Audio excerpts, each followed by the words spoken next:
Wapenzi watazamaji na wasikilizaji wa masomo katika chaneli hii ya Adventist Pilgrim, napenda kuwakaribisha katika kipindi kizuri cha leo katika muendelezo wa masomo yetu, na leo tukiwa na somo lenye kichwa kinachosema kisa cha ushindi kutoka Yakobo dhaifu hadi Israeli shujaa mshindi.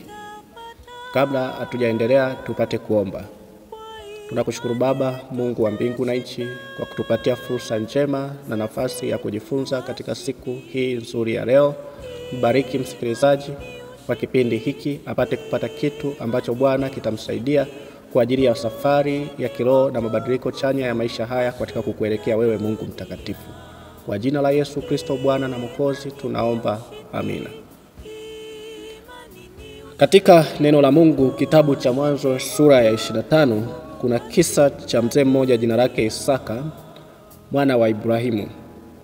Isaka alikuwa na mke ambaye jina lake ni Rebeka binti wa Bethueli, mtu wa Syria. Hawa wote wawili hawakuwa na mtoto kwa kuwa Rebeka hakuwa na uwezo wa kushika ujauzito. Hawa wawili walimuomba Mungu. Mungu akasikia kilio chao. Rebeka akachukua mimba akazaa wana wawili. Mmoja aliitwa jina lake Esau na mwingine aliitwa jina lake Yakobo. Esau huyu ndiye baba wa Edom na ndiye baba ya wa Edomi, na Yakobo ndiye baba wa wana wa Israeli. Hawa wawili tangu wakiwa tumboni walikuwa na vita kubwa. Maandiko yanaeleza walishindana tangu wakiwa tumboni katika kitabu cha Mwanzo 25 fungu la 22 hadi la 23. Walishindana mpaka ikapelekea mama yao kwenda kuuliza kwa Mungu, kwa nini watoto hawa wanashindana toka wakiwa tumboni? Malaika akamjibu akamwambia, ni mataifa mawili yako katika tumbo lako, lakini mdogo atamtumikia mkubwa. Ukirejea nyuma kidogo, Mungu alikuwa ameahidi baraka kwa kizazi cha Ibrahimu, na alichagua Ibrahimu ili kupitia kwake ahifadhi amri zake na Mwokozi wa ulimwengu Bwana wetu Yesu Kristo azaliwe kupitia vizazi vya Ibrahimu. Na kwa kawaida zilizokuwepo wakati huo, mtoto wa kwanza kuzaliwa wa kiume ndiye aliyebeba dhamana ya kulinda jina na hazina za familia. Hivyo Esau ambaye alizaliwa kwanza alikuwa iwe kupitia kwake Yesu Kristo azaliwe na ulimwengu ubarikiwe, lakini haikuwa hivyo, na hata mbingu zilitabiri isiwe hivyo. Badala yake baraka hii iliangukia kwa Yakobo, yaani Israeli. Ingawa utajiri wa fedha na dhahabu Esau aliupata, ila haki ya kulibeba jina la kiroho aliikosa. Kwa nini mambo yalikuwa hivyo kwa hawa vijana? Hebu tuchunguze kwanza kidogo jambo la kujifunza kupitia kisa cha vijana hawa wawili.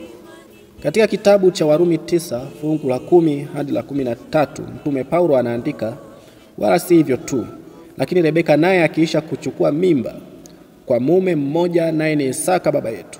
Kwa maana kabla hawajazaliwa wale watoto, wala hawajatenda neno jema wala baya, ili lisimame kusudi la Mungu la kuchagua, si kwa sababu ya matendo, bali kwa sababu ya nia yake aitaye.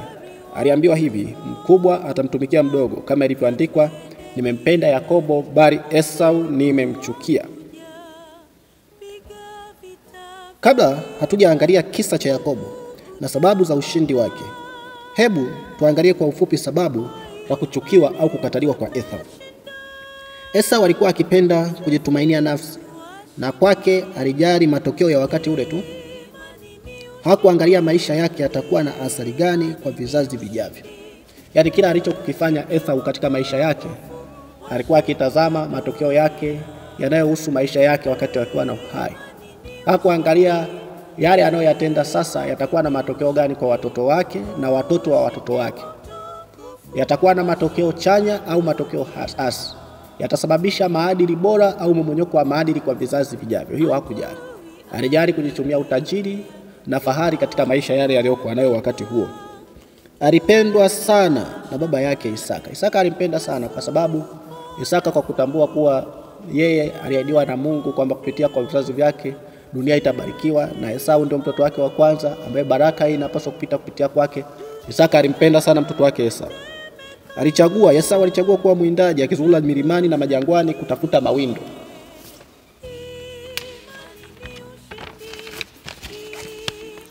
Baba yao Isaka na mama yao Rebeka mara kwa mara waliwaita Esau na Yakobo, waliwafundisha juu ya ahadi ambayo Bwana Mungu alimwahidi Ibrahimu na kuhusu kuzaliwa kwa Masihi.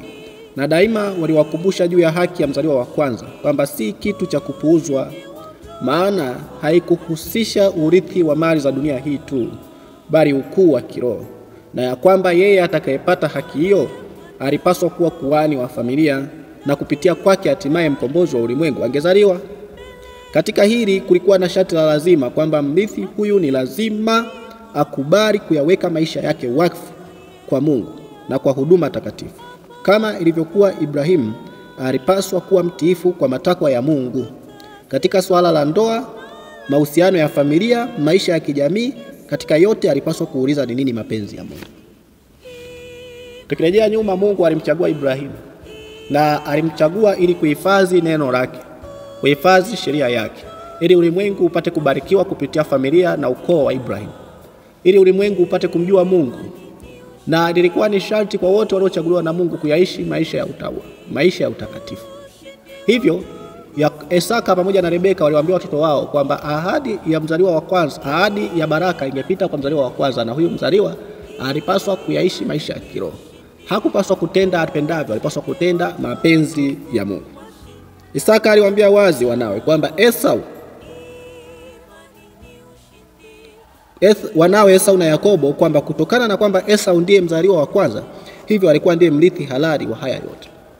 Isaka aliwaambia watoto wake wote wawili kwamba wewe Yakobo, wewe Esau mzaliwa wa kwanza, kwa mujibu wa tamaduni za kibiblia na tamaduni za wakati huo, Esau kwa kuwa amezaliwa kwanza ndio alipaswa kutunza mambo haya ya kiroho, na kupitia kwake ahadi hata ya kuzaliwa kwa Masihi ipite.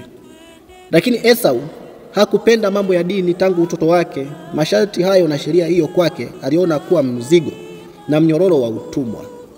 Kwa Esau mambo ya usifanye hivi, usifanye hivi, ishi hivi, usiishi hivi, hivi Mungu anapenda, hivi Mungu hapendi, kwake hayo yalikuwa ni utumwa. Esau alitamani kufanya kile ambacho moyo wake ulimsukuma kufanya, bila kujali kwamba kilikuwa chema au kilikuwa kiovu. Aliangalia wema machoni pake mwenyewe. Alijitakia uhuru wa kutenda apendavyo. Kwake mamlaka, utajiri, sherehe na starehe vilikuwa ndio mambo yake. Alipenda utajiri, alipenda kuonekana ni mwenye nguvu, mwenye mamlaka, alipenda mambo ya sikukuu, sherehe na mambo ya starehe. Hakupenda mambo ya kujiweka wakfu wala kujitoa kama masharti ya haki ya uzaliwa wa kwanza ya kiroho yalivyotaka.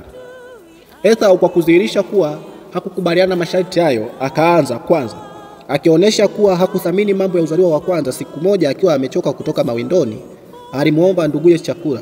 Akapewa sharti kuwa atapewa chakula akikubali tu kuuza uzaliwa wake wa kwanza. Ingawa uzaliwa wa kwanza ulikuwa si kitu kinachoweza kuuzwa au kutwaliwa, bali ni haki ya asili ya mtu kwa kuwa alizaliwa, Esau kwa kukubali sharti hili alidhihirisha jinsi gani hakuthamini wala kuona mambo yaliyoshikamana na haki hiyo kuwa yana umuhimu wowote.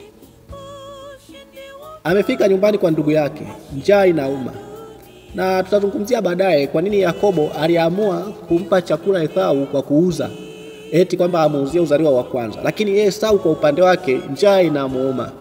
Amefika nyumbani kwa ndugu yake, anaambiwa nitakupa chakula ukiniuzia uzaliwa wa kwanza, na ameshakwisha kuambiwa kwamba uzaliwa wa kwanza ni kitu cha thamani, na kupitia hicho baraka za Mungu zitapita. Lakini yeye hakuthamini. Angeweza kutembea tu kidogo mpaka kwenye hema ya baba yake na kujipatia chakula, lakini hakufanya hivyo. Alisema, tazama mimi ni karibu na kufa, itarifaa nini haki ya uzazi? Na alipotakiwa kuapa alifanya hivyo, ingawa angeweza kujisogeza na kujipatia chakula katika nyumba ya baba yake. Lakini kwa vile alivyoona haki hiyo sio muhimu, hakushtuka. Ili kuridhisha tamaa yake ya muda mfupi, alizarau urithi mtukufu ambao Mungu aliwaahidi baba zake. Matamanio yake yote yalikuwa kwa vitu vipitavyo. Alikuwa tayari kutoa kafara mambo ya mbinguni ili kupata vitu vya duniani, kubadilishana mema yajayo badala ya tamaa za muda mfupi tu. Na baada ya kufanya hivyo, alijisikia uhuru na kutoa mzigo. Inasikitisha sana. Na hata katika siku za leo wako watu wengi kama Esau, ambao kwa sababu ya njaa, kwa sababu ya kukosa fedha, kukosa ada za watoto, kukosa chakula cha familia, wanasubutu, wanadiriki kutenda dhambi za aina mbalimbali, ikiwa ni wizi, rushwa, zinaa, na hata dhambi za aina tofauti tofauti wanazifanya ili kukizi mahitaji ya dunia hii. Mtume Paulo katika kitabu cha Warumi sura ya 8 anasema, ni kitu gani kitanitenga na upendo wa Mungu ulio katika Kristo Yesu? Je, ni dhiki au njaa au adha au uchi au wenye mamlaka? Anasema, nimekwisha kujua wale walio juu wale walio chini, wala njaa wala kukosa mavazi wala kifo wala wenye mamlaka wala malaika hawataweza kunitenga na upendo wa Mungu ulio katika Kristo Yesu. Lakini kama ilivyo kwa Esau, watu wengi huuza uaminifu wao kwa Mungu kwa ajili ya kujipatia mahitaji ya kidunia, fedha. Huingia katika tamaa za wizi, mambo ya rushwa, uzinzi. Wasichana wanaingia katika kuuza miili yao kwa ajili ya kujipatia fedha. Vijana wa kiume vivyo hivyo hufanya mambo yasiyo na maana ili kujipatia fedha. Tamaa ya fedha inawafanya watu wauze utu wao na kumsaliti muumbaji wao. Hata Biblia imesema msiwe na tabia ya kupenda fedha, maana kwa hiyo watu hujaribiwa na kuingia katika hali ya utumwa wa dhambi. Hakuishia hapo Esau. Katika Mwanzo 28 inaonyesha Esau alienda mbali zaidi. Alitwaa wake zake miongoni mwa wazaliwa wa Kanaani na kushikamana na uzao wake wa Waarabu. Alitwaa wake miongoni mwa wazaliwa wa Kanaani na kushikamanisha uzao wake na wale Waarabu. Hawa Waarabu waliokuwa wanaabudu miungu migeni, waliokuwa wanaabudu masanamu. Esau alitoa wake humo. Mwanamke ambaye angeongoza maadili ya watoto wake, mwanamke ambaye angewafundisha watoto kumcha Mungu na kutunza sheria ambayo Ibrahimu aliachiwa. Esau hakusamini nafasi ya kiumbe huyu, bali alitwaa mke. Hakusamini nafasi ya mtu huyu muhimu, bali alitwaa mke katika wazao wa mataifa, wazao wasiomjua Mungu, wazao walioabudu miungu na sanamu, akijihakikishia kwamba kwake kizazi chake aidha kitamcha Mungu au kitamcha Mungu. Kwake lilikuwa si jambo lenye uzito. Alijali mafanikio, alijali furaha ya moyo wake, kile alichokiona, urembo wa wanawake wa nje na sio tabia ndani. Hivyo ndivyo alivyovifuata yeye. Ilikuwa ni kinyume na mpango wa Mungu kufanya hivyo, kwa maana ilikuwa ni ngumu kwake, kwa uzao wake kuwa wa kiroho baadaye, na kwake kwamba mkombozi wa ulimwengu angezaliwa kupitia wanawake hawa wasiomjua Mungu. Ndipo Biblia katika Warumi 9 fungu la 10 hadi la 13, kwa sababu ya makosa hayo sambamba na tabia nyingine, inasema, nimempenda Yakobo, Esau nimemchukia. Na katika fungu la 11 anasema, Bwana alifanya hivyo ili kusudi lake la kumchagua Ibrahimu kuwa baraka ya kiroho kwa mataifa na mtunzaji wa amri zake litimie. Kwamba Yakobo alikuwa na tabia ambayo tutaiona baadaye, ambayo ingefanya kupitia kwake Kristo azaliwe. Lakini Esau aliachana na tabia ya Mungu na kuchagua mambo ya dunia, ambayo ikamfanya Mungu amchukie Esau. Licha ya kuwa ndio alikuwa mzaliwa wa kwanza, Mungu ahamishe haki ya uzaliwa wa kwanza kwenda kwa Yakobo. Hata hivyo, kwa nini Yakobo alichaguliwa?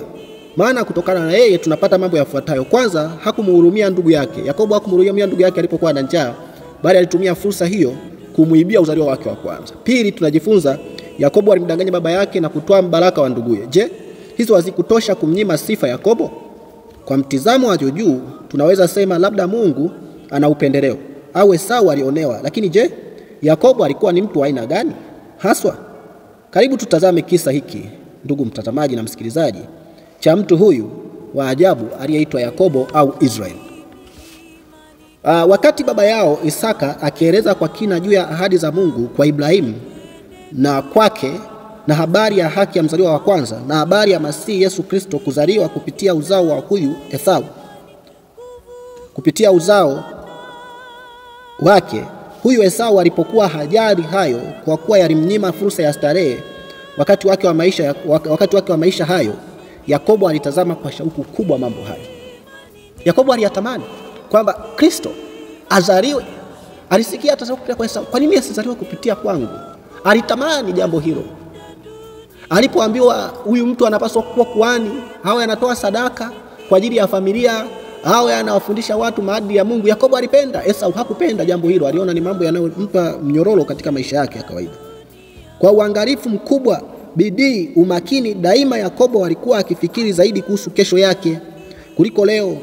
Alipendwa na mama yake, alifundishwa na mama yake kwamba haki ya kuzaliwa itaangukia hatimaye kwake. Kwa sababu mama yake, kipindi watoto wakishindana katika tumbo, aliambiwa kwamba mkubwa atamtumikia mdogo, na alijua kabisa kwamba mwishowe Mungu kwa kuwa anajua maisha ya watoto watakapokuwa wakikua haki ingeangukia kwa Yakobo, alimwambia Yakobo hatimaye haki itaangukia kwake. Lakini hata mama yake hakujua itakuwaje, kwa sababu kwa kawaida haki ya uzaliwa wa kwanza sio kitu kinachoweza kuuzwa au kikaangukia tu kwa mtu. Yakobo alitamani kupata siku hiyo na alihisi hali isiyoelezeka, akiingoja kwa shauku kuu fursa hiyo. Kwake hakuwaza ya kwamba itampa nafasi maradufu kurithi mali na utajiri wa baba yake, lakini uzaliwa wa kwanza wa kiroho ndio ulivuta usikivu wake. Alitamani kuwa na ushirika wa karibu na Mungu kama alivyokuwa Ibrahimu. Yakobo alipokuwa anamsikia Isaka baba yake akisema, unajua Ibrahimu wakati fulani Mungu alimtembelea katika mwaloni wa Mamre, walikuwa wakizungumza kama mtu na rafiki yake. Yakobo alitamani, anasema, na mimi lini siku moja Mungu atanitembelea? Lakini Esau hakujali mambo hayo, kwamba Mungu atakuja, amna, atanitembelea mimi, amna, nitakuwa na maono naonana na Mungu na kuzungumza naye, amna. Lakini Yakobo alitamani kuishi maisha kama alioishi babu yake Ibrahimu. Alitamani kuwa kuhani na kutoa kafara za familia yake, kuwa baba wa taifa teule, na kwamba kupitia ukoo wake Masihi azaliwe. Jambo hili lilivuta usikivu wa Yakobo, na hatimaye aliposikia habari za uzima wa milele, Yakobo alitamani sana mambo haya kutendeka kupitia yeye. Cha kusikitisha, ingawa Yakobo alithamini kiasi hicho mambo ya Mungu, ila hakuwa na uzoefu wa kivitendo wa kutembea na Mungu aliyemtamani. Yaani, hakuwa na uzoefu wa kujua kama Mungu ana njia nyingi za kufanikisha jambo hili. Kwamba Yakobo alikuwa anajiuliza, litawezekanaje jambo la aina kama hii? Kwamba eti mimi niliyezaliwa baada ya Esau niwe mrithi wa kiroho baada ya Esau. Hakuwa na uzoefu juu ya uwezo wa Mungu, na ya kwamba Mungu anachoamua hakuna mtu anayeweza kupinga. Moyo wake ulikuwa bado haujabadilishwa na neema yake. Aliamini kwamba ahadi zinazomhusu zisingeweza kutimia ikiwa nduguye Esau angedumu kubaki kuwa na haki ya mzaliwa wa kwanza. Siku zote alikuwa akitafuta fursa ya kuiba haki hiyo ambayo kaka yake aliichukulia si kwa uzito. Tofauti na Daudi, mfalme Daudi aliahidiwa na Mungu kwamba atarithi ufalme. Ingawa ufalme wakati wa Daudi ulikuwa chini ya Sauli, ambaye mfalme Sauli alikuwa na mtoto Jonathan, ambaye baada ya Sauli itegemewa arisi Jonathan kwa mujibu wa tamaduni za kipindi hicho, lakini Mungu alisema hatarisi Jonathan, atarisi Daudi. Na Daudi alikuwa ni mtu wa maskini tu asiye na cheo katika taifa la Israeli. Baba yake alikuwa ni Bethlehem, Jesse. Daudi angeweza kupambana kwamba nifanye hivi nimuue Sauli, nifanye hivi, lakini Daudi kwa sababu ahadi ya Mungu kupitia nabii Samueli imesema imempaka mafuta atarisi ufalme, alitulia. Na kuna wakati Mungu aliruhusu Daudi, wakati fulani Daudi amejificha katika pango, mfalme Sauli akiwa ameingia katika pango amejilaza, Daudi anamuona adui yake hivi, angeweza kumuua na kurisi ufalme, ila Daudi kwa kumcha Mungu na kutambua uwezo wa Mungu kwamba atatenda, yeye mwenyewe alimwacha mpaka pale wakati wa Mungu ulipofika, alipomwadhibu Sauli na kumwangamiza na kumpandisha Daudi kurithi ufalme. Lakini tofauti na Yakobo babu yao, Yakobo hakufanya hivyo. Alikuwa akitafuta fursa ya kunyang'anya kwanza uzaliwa wa kwanza, na aliamini kama Esau angeendelea kuishi akiwa na haki ya uzaliwa wa kwanza, Yakobo asingeweza kuzilisi hizi ahadi za Mungu kama ambavyo malaika aliahidi. Hivyo ndivyo ilivyo kwa watu wengi leo. Kweli Mungu anakuwa amewaahidi baraka katika maisha haya. Mungu anakuwa amepanga kuwabariki. Wengine wamesoma, Mungu amewajalia kusoma kufika visomo vya juu sana, lakini wanafanya kazi katika ofisi wakiongozwa na watu wa chini yao katika hali ya kisomo. Kikanuni walipaswa kuwaongoza watu hao, lakini haiko hivyo, hawaridhiki kwa sababu ya mambo hayo. Na hivyo hujikuta wakipambania nafasi hizo, wakifanya kila aina ya fitina kuwafitini walio juu yao. Na wengine hata wameahidiwa na Mungu katika njozi na katika namna mbalimbali kwamba watakuwa watawala, watashika nafasi fulani, Mungu atawabariki. Lakini wao wakitaka kujaribu kuyatimiza hayo kwa nguvu zao wenyewe, huwafitini wanaowazunguka wakizani kwamba ndio njia ya kufikia malengo ambayo Mungu amewabariki. Ndugu zangu, Yakobo alifanya hivyo, na matokeo yake tutayaona hapo mbele. Aliambulia si mema. Ahadi ya Mungu akikuahidi kukubariki, Mungu akikuahidi kukutendea mema, anajua njia iliyo ya haki ambayo kwayo atayaleta hayo mema. Wewe kazi yako ni kuomba na kuendelea kudumu kuwa mwaminifu katika pointi ambayo Mungu alikuahidi, na kuendelea kujizoesha. Una haja ya kumkasirikia yule aliyokuwa kwa nafasi ambayo Mungu amekuahidi, au unaona unastahili kuwepo hapo, kama ilivyokuwa kwa Yakobo. Kwa kufanya hivyo Mungu apendezwi. atakuadhibu. Na kuna wakati mwingine kama ilivyokuwa kwa Yakobo, mtu atachelewa kupokea baraka aliyoahidiwa na Mungu kwa sababu ya kujaribu kuitafuta kwa nguvu zake yeye mwenyewe. Yakobo hakufanya hivyo kama alivyofanya Daudi. Alizani kumsaidia Mungu kufikia utimilifu wa ahadi yake. Kwa kushirikiana na mama yake walikamilisha mpango huo mwovu. Na ni nini kilikuwa matokeo ya hili? Je, Yakobo alipataje kukubaliwa na Mungu, au Mungu ana upendeleo? Katika Mwanzo sura 28 hadi 61 inaeleza mpangilio wa matukio yaliyotokea ambao ni matokeo ya uovu. Kwanza, Yakobo alilazimika kukimbizwa mbali na wazazi wake kwa sababu ya kumwogopa ndugu yake. Alikaa huko ugenini wala hakupata nafasi ya kuonana tena na mama yake, kwani mamaye alikufa akazikwa Yakobo akiwa ugenini. Alilazimika kuishi maisha kama mtumwa wa Labani miaka 20, miaka 14 akitumika kuwapata wake zake na miaka 6 mingine akitumika kwa ajili ya mali zake. Aliondoka kwa huzuni kwa baba yake. Akiwa na fimbo tu mkononi, alisafiri mamia ya maili katika msitu uliojaa wanyama wakali na makabila katili. Alisafiri akiwakwepa watu. Aliogopa kwamba alikuwa amepoteza kabisa milele baraka ya Mungu aliyokusudia kumpa, na shetani daima alikuwa pembeni yake kumkandamiza kufikiri juu ya hatia ya kosa lake. Siku iliyofuata, wakati wa jioni, alijikuta yuko mbali na hema ya baba yake. Alijihisi amekuwa mkimbizi. Alitambua kuwa shida zake zote zilisababishwa na mwelekeo wake wa makosa aliyofanya. Hakumlaumu Mungu. Jambo jema kwa Yakobo, ingawa aliyatenda makosa haya, linaanza kuonekana hapa. Kwanza, Yakobo hakumlaumu Mungu. Angeweza kusema, Mungu, kwa nini hukunifundisha? Nawezaje kufikia nafasi ambayo umeniahidi? Yakobo hakufanya hivyo. Biblia inasema watu huharibu njia zao kwa upumbavu wao wenyewe, lakini mwishowe humlaumu Mungu. Yakobo alitambua ni upumbavu wake na makosa yake ndio yameharibu maisha yake. Amekuwa mkimbizi kwa ajili ya makosa yake. Hakuthubutu kumlaumu Mungu. Hakuthubutu kumuuliza Mungu kwa nini, kama wengine wanavyofanya wanapopatwa na mabaya ambao ni matokeo ya chaguzi zao za kipumbavu. Ingawa giza zito lilimsababisha ashindwe hata kujaribu kumwomba Mungu, wakati huu alikuwa mpweke sana kiasi kwamba alihisi kuhitaji ulinzi wa Mungu kuliko wakati mwingine wowote aliohisi hivyo. Kwa machozi na unyenyekevu mkuu alitubia dhambi yake na kuomba ishara fulani kwamba Mungu alikuwa hajamtupa milele. Hata hivyo bado moyo wake haukupata utulivu. Nguvu zilimwishia na kwa hofu kuu akashikwa na usingizi. Akatwaa jiwe akaliegesha kama mto akalala. Akiwa amelala pale, alipoweka jiwe kuwa kama mto wa kuegamishia kichwa chake, Bwana alimtokea.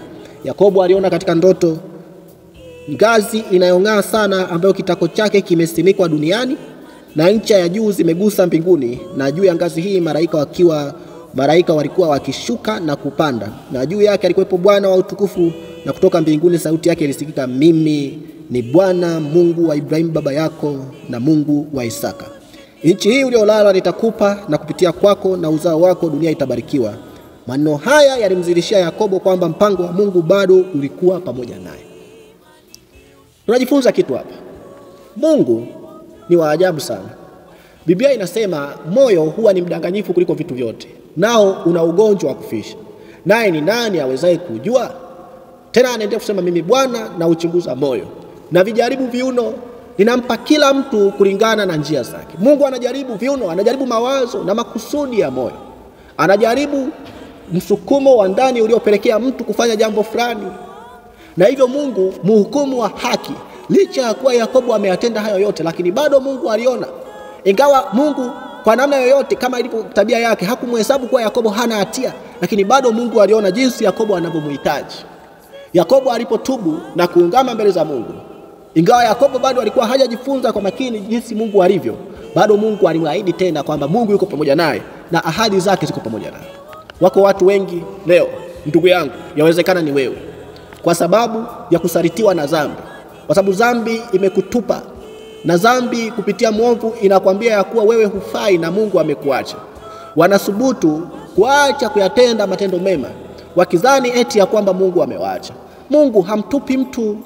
Biblia inasema katika kitabu cha Yohana 6 fungu la 37, wote alionipa Baba waja kwangu, na yeyote ajaye kwangu sitamtupa nje kamwe. Rehema za Mungu ni nyingi. Paulo anasema katika Warumi 6:7 hapo kwamba dhambi ilipozidi, neema ya Mungu iliongezeka ikawa nyingi zaidi. Mungu anataka tutubu kama alivyofanya Yakobo. Mungu anataka tuyaache matendo yetu maovu. Mungu anataka tunapotambua ubaya wa dhambi zetu tunyenyekee kwake. Hataki tuondoke kwa sababu ya hatia, kwani hakuna awezaye kujisamehe dhambi zake. Mungu anasema ndimi Bwana niwasafishaye maovu yenu kwa ajili yangu mimi mwenyewe. Usiwe kimbie mbele za Mungu kwa sababu ya makosa uliyoyatenda, ambao kimsingi yawezekana mtu akakwambia kutokana na dhambi zako hizo wewe hustahili kabisa. Kutokana na dhambi zako hizo hautapata haya. Wengine wamefanya makosa makubwa sana katika maisha haya. Kuna mabinti hata wamefanya makosa ya kusikitisha, wanayajua wenyewe katika maisha yao. Kuna vijana wamefanya makosa ya ajabu. Kuna watu hata umefanya kosa la kusikitisha sana katika maisha haya. Unadhani ya kuwa Mungu ameacha. Sasa mimi ni Bwana niwasamehe dhambi zenu kwa ajili yangu mwenyewe. Anasema tukiziungama dhambi zetu, yeye ni mwaminifu na wa haki, hata atusamehe madhambi yetu na kusafisha na udhalimu wote. Haja categorize kwamba ni dhambi ipi atasamehe na dhambi ipi hatosamehe. Mungu wetu yuko tayari kutupokea kama alivyompokea Yakobo. Ngazi imesimikwa kutoka duniani mpaka mbinguni, malaika wakipanda na kushuka kwa ajili yako. Ahadi za Mungu ziko pale pale. Mungu alijua safari hii anayoiendea Yakobo, alitambua mivuto itakayomzunguka. Kwa rehema zake aliona vema kumfunulia mpango wake wa wokovu ili iwe faraja katika njia yake. Alipoamka alisema, sikujua mahali hapo ni nyumba ya Mungu na lango la mbinguni. Akaweka maagano hapo kwamba ikiwa Mungu atamlinda katika njia iendeayo na kumrejesha salama, ndipo atakuwa Mungu wake, naye atatoa sehemu ya 10 ya vyote atakavyopata. Yakobo hakuwa anatafuta kumwekea Mungu masharti. Mungu alikuwa amekwisha muahidi kumfanikisha. Kiapo hiki kilikuwa tu ni matokeo ya bubujiko la furaha iliyokuwa nayo kutokana na kukubaliwa tena na Mungu. Mkristo yoyote daima anapaswa kutafakari maisha yake aliyopita na kukumbuka kwa shukrani jinsi Mungu alivyomwokoa, alivyomsaidia katika changamoto na majaribu, jinsi alivyofungua njia mbele yake pale palipoonekana giza na kumburudisha alipochoka.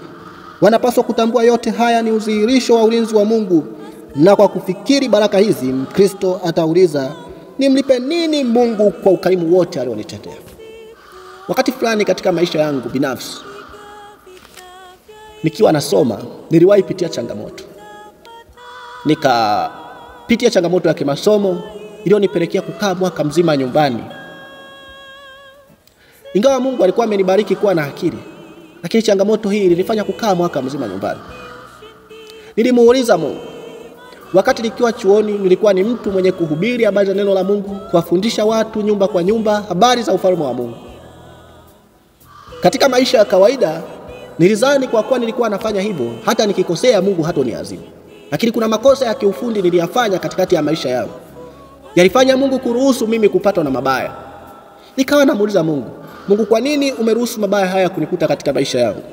Kwa nini hukuona huruma juu yangu?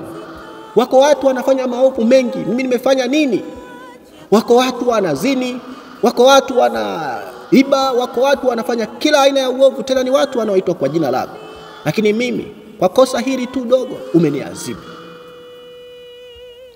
Nilipata shida sana karibia nusu ya mwaka mzima nikiwa nyumbani. Lakini siku moja nikiwa mlimani naomba, nikamuuliza Mungu, Baba yangu, wewe ndiye mhukumu wa ulimwengu huu, na ninajua siku moja utanihukumu kwa dhambi zangu. Bila shaka usingeruhusu mabaya haya kunipata isipokuwa kuna jambo fulani aliko sawa kwangu au unataka kunifundisha. Hebu nijulishe sasa, ni wapi unataka kunifundisha katika haya? Ni nini lengo lako katika haya? Nikiwa na kitabu kimoja kinaitwa Ministry of Healing. Sura moja inaitwa Help in Daily, inajulikana kwa Kiingereza kama msaada katika maisha ya kila siku au Help in Daily Living. Kipengele kimoja kinahusu nidhamu ya majaribu. Nilisoma visa vitatu. Kisa cha kwanza ni kisa cha mtu anayefua dhahabu. Kitabu hiki kinasema mfua dhahabu ili alichukue lile jiwe ambalo ndani yake kuna madini na kulitupa kwenye tanuri yake ya kufua, ni lazima ajihakikishie kwanza kwamba akilitupa humo kweli ndani ya ile jiwe kuna madini au hamna. Hasumbuki na kutupa mawe yasiyo na thamani kwenye tanuri ya kufulia. Na hivyo kupitia kisa hiki akasema Mungu akikuruhusu kupitia katika changamoto, akikuruhusu kupitia katika majaribu, ni kwa sababu ndani yako ameona vitu viwili vikuu. Kwanza ameona kitu cha thamani ambacho akikiendeleza na kukitakasa kinaweza kufaa sana katika ufalme wake. Ndio maana Ayubu anasema tukiisha kujaribiwa litatoka kama dhahabu. Pili, ameona kuna uchafu unakizunguka kile kitu. Tabia mbaya, huenda ni uchoyo, huenda ni majivuno na kiburi, kinazunguka hazina ya thamani aliyoiweka ndani yako. Sasa anaruhusu kupitia kisa hiki, anasema anaruhusu upitie katika changamoto ili kusafisha uchafu wote unaozunguka mema aliyoyaweka ndani yako. Tena kitabu hiki katoa kisa cha pili cha mfululizo, kisa cha mfinyanzi. Anasema mfinyanzi ana amri juu ya udongo. Ana uwezo akiisha kutengeneza chombo fulani cha udongo kikaonekana ni kizuri sana mbele za watu wengine, lakini kwake akaona kina makosa kidogo. Mfinyanzi anaamua kukipasua kile chombo na kutengeneza upya udongo, chombo kingine kabisa tofauti na kile cha kwanza. Akasema Mungu ni mfinyanzi, sisi ni udongo. Yawezekana sisi tukazani umefikia katika kiwango fulani kizuri na maisha yako yanaenda vizuri, lakini mapenzi ya Mungu juu ya maisha yako yakawa hayawezi kutimizwa kwa kile kiwango ulichokuwa nacho. Mungu katika mfano huo wa mfinyanzi anasema ana uwezo kukubomoa na kukuanzisha sifuri, akutengeneze kuwa mtu mwingine kabisa. Na kitabu hiki kikasema usijaribu kufanya kazi ya mfinyanzi wala kushindana na mfinyanzi ambao ni Mungu wetu. Lakini kitabu hiki pia kikatoa kisa cha ndege anaitwa kasuku, ambaye anasema ili aweze kuimba wimbo katikati ama kelele ya watu, mfundishaji wake umchukua na kumpeleka katika chumba cha giza, na huko huwa yeye ndege na watu wawili, mfundishaji na ndege. Huko mfundishaji huimba wimbo na kasuku husikiliza, na baada ya kasuku kukariri wimbo huo kumtoa katikati ya watu, naye huyaimba yale maneno kwa kuyarudia bila kusumbuliwa na sauti za watu wengine. Anasema kuna nyakati unaweza ukaona kabisa kana kwamba Mungu amekuacha. Kuna nyakati unaweza ukapitia katika maisha haya ukaona hata ndugu zako amekuacha. Ukijaribu kumweleza huyu shida yako hakusikii, ukimwambia huyu changamoto yako hakusikii, au unahisi amekusikia lakini hajui uzito wa changamoto yako. Mungu anakukaribisha. Ukiona hivyo ujue Mungu anakukaribisha katika chumba cha mazungumzo cha wewe na yeye peke yenu, ili akufundishe kutokana na kile ambacho Mungu anakusudia kukubariki katika siku za usoni. Ndivyo ilivyokuwa kwa Yakobo. Mungu wa mbinguni alimfunulia kwamba Mungu atakuwa pamoja naye katika njia iendeayo. Kama Mkristo inampaswa kukumbuka, mimi ninakumbuka nyakati hizo, jinsi nilivyopita katika mambo hayo, lakini hatimaye jinsi Mungu alivyoniibua baada ya kujifunza makosa yangu, baada ya kujifunza kile Mungu anachotaka nikifanye, alivyonibariki. Ninakumbuka, na kama Mkristo tunapaswa kukumbuka mema aliyotutendea Mungu wetu wakati fulani wa maisha, na hivyo kumshukuru Mungu kwa ukarimu aliyotutendea. Daudi anasema nimlipe nini Mungu kwa ukarimu wote alionitendea. Nguvu ya udhihirisho huu aliofanya Mungu kwa Yakobo kule Mesopotamia kwa miaka 20, ulimsaidia kule Mesopotamia kwa miaka 20 akiwa kwa mjomba wake. Baada ya utimilifu wa miaka hiyo, wakati wa Mungu ulipowadia wa kumbariki Yakobo, Mungu alimpa Yakobo maelekezo ya kutoka Padan Aram, yani Mesopotamia, na kurudi kwenye nchi ya urithi wake, akiwa mwenye mashaka na hofu kwamba ikiwa ndugu yake amemsamehe au la, bado alihitaji udhihirisho wa neema ya Mungu. Wakati huu Yakobo hakutenda makosa tena ya kutegemea nguvu zake. Huenda Yakobo angekuwa na akili kama mara ya kwanza. Kumbuka Mungu alipokuwa anataka kumbariki Yakobo, kama ilivyokuwa kwa Musa, hivyo Mungu alimwambia utakuwa mkombozi wa wana wa Israeli, akaanza kuua watu akizani ndio njia hiyo. Mungu akamchukua peleka jangwani miaka 40 amfundishe kutokutegemea nguvu na uwezo wake mwenyewe. Yakobo wakati huu hakutegemea tena akili zake kwamba atengeneze jeshi kwenda kupigana na ndugu yake. Hapana, alitafuta udhihirisho wa neema ya Mungu. Shetani alimshtaki Yakobo kuwa ni mzambi na ya kuwa ilikuwa ni haki yake kumwangamiza. Shetani akamuhimiza Esau wakati huu kutoka kwa ajili ya kulipiza kisasi na kumwangamiza ndugu yake Yakobo. Habari zilipomfikia Yakobo zilimhuzunisha sana, akitambua tena dhambi zake na ambazo kimsingi ilikuwa amesamehewa. Alilia usiku ule kuomba msaada wa Mungu. Sasa akafika katika mto Jabok, na giza lilipoingia, Yakobo alitanguliza familia yake ng'ambo, na yeye mwenyewe alisalia ng'ambo ya pili. Aliamua kutumia usiku huu kwa maombi na kutamani kuwa mwenyewe na Mungu. Aliamini Mungu angeweza kulainisha moyo wa Esau, na kwa Mungu na kwa kuwa Mungu kwa imani ya Yakobo ya mzee huyu alijenga imani yake kwa Mungu kwamba Mungu pekee angemfanikisha njia hii. Ilikuwa ni katika hali ya upweke, katika safu za milima, hofu ya wanyama wa pori na majambazi. Akiwa mpweke bila ulinzi, Yakobo alipiga magoti na kwa huzuni usiku wa manane. Vyote vilivyomfanya maisha yake kuwa ya furaha vilikuwa mbali sasa. Alikabiliwa na hatari na mauti, na kichungu zaidi ilikuwa ni fikra kwamba dhambi zake ndizo zilimletea hayo yote. Kwa kusihi sana alilia mbele za Mungu. Ghafla mkono mzito imara ulimgusa. Yakobo alizani adui alimvamia akitafuta maisha yake. na akadhamiria kupambana ili kujiokoa katika giza. Hawa wawili walishindana bila mmoja, kila mmoja akijaribu kumshinda mwenzake. Hakuna aliyetamka neno lolote, lakini Yakobo kwa kutumia nguvu zake zote bila kupumzika alipigana. Alipokuwa akiendelea kupigana, maisha yake ya hatia yake ilikandamiza nafsi yake. Dhambi zake zilimuinukia ili kumfungia mbali na Mungu, lakini kwa namna isiyoyumbishwa alikumbuka ahadi za Mungu wakati huu, na moyo wake wote uliomba rehema za Mungu. Mapigano yaliendelea mpaka karibu mapambazuko.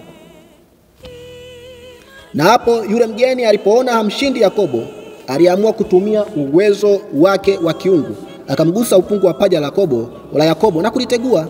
Hapo ndipo Yakobo alipotambua anashindana na nani. Alijua kwamba huyo aliyekuwa akishindana naye alikuwa ni mjumbe wa mbinguni, na ndio sababu nguvu zake zote za kibinadamu hazikumpa ushindi dhidi ya huyu mgeni. Alikuwa ni Kristo mwenyewe, mwana wa Mungu aliye hai, aliyeshindana na Yakobo usiku huu. Hata baada ya utambuzi huu, Yakobo hakumwacha.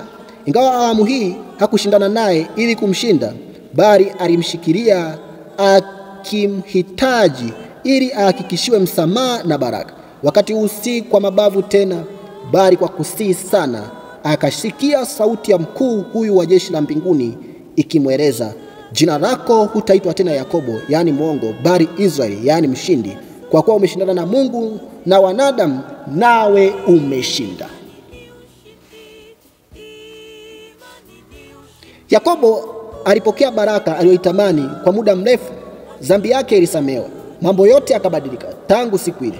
Wakati mkuu huyu akishindana na Yakobo, malaika mwingine alitumwa kwa Esau katika ndoto kumwonya asijaribu kumtenda ubaya ndugu yake. Esau alipotambua kuwa Yakobo yuko pamoja na Mungu wa baba zake, aliwaonya askari wake kutomzuru Yakobo. Mambo kadhaa ya kujifunza hapa. Yakobo asingekuwa ametubu dhambi yake na kutoa uzaliwa wa kwanza kwa udanganyifu, Mungu asingesikia maombi yake na kwa rehema kulinda maisha yake. Shetani huwaongoza wengi kuamini kwamba Mungu atapuuza makosa yao ya kuwa waaminifu kwa masuala madogo madogo ya maishani. Lakini Mungu kupitia jinsi alivyoshughulika na Yakobo, ameonyesha kamwe hawezi kupuuzia uovu. Wote wanaotafuta kuficha dhambi zao na kuziacha katika vitabu vya mbinguni bila kutubu na kusamehewa, Shetani atawashinda tu. Hata hivyo, historia ya Yakobo ni uthibitisho kwamba Mungu hatamtupa mtu yoyote aliyesalitiwa katika dhambi na kuamua kumrudia Mungu kwa toba ya kweli. Ilikuwa ni kupitia kujitoa na kunyenyekea kwa imani, Yakobo alipata mbaraka ambao hakuweza kuupata kwa nguvu zake zote za kibinadamu. Kupitia hili, Mungu anawafundisha watumishi wake kwamba uwezo wa kiungu na neema yake pekee ina uwezo kuwapa kile kitu chema wakitafutacho. Hatuwezi kufanya lolote peke yetu. Katika hali zote za kutokufaa kwetu, lazima tuamini katika neema ya Mwokozi wetu aliyekufa na kufuka kwa ajili yetu. Hakuna mwenye kuja kwake na kumtumaini atakayeachwa kupotea. Kisa cha ushujaa wa Yakobo, imani yake, dhambi yake, toba na uingiliaji kati wa Mungu ni somo linalosimama kando yetu siku zote, kutuongoza katika kufikia malengo mapana ya ukombozi upatikanao katika Kristo Yesu Bwana wetu. Kwa upande wa pili, kisa cha Esau, nafasi yake aliyokuwa nayo, kujali kwake mambo ya dunia hii kuliko yale ya ufalme wa mbinguni, ni onyo kwetu. Neno linasema, usipende dunia wala mambo yaliyo katika dunia, maana mtu akipenda dunia, kumpenda Mungu hakumo ndani yake. Maana kila kilichomo katika dunia, yaani tamaa ya mwili na tamaa ya macho na kiburi cha uzima, havitokani na Mungu, bali vyatokana na mwovu. Dunia inapita na tamaa zake zote, bali afanyaye mapenzi ya Mungu adumu milele. Au itamfaidia nini mtu kuupata ulimwengu wote, lakini akapata hasara ya maisha yake milele?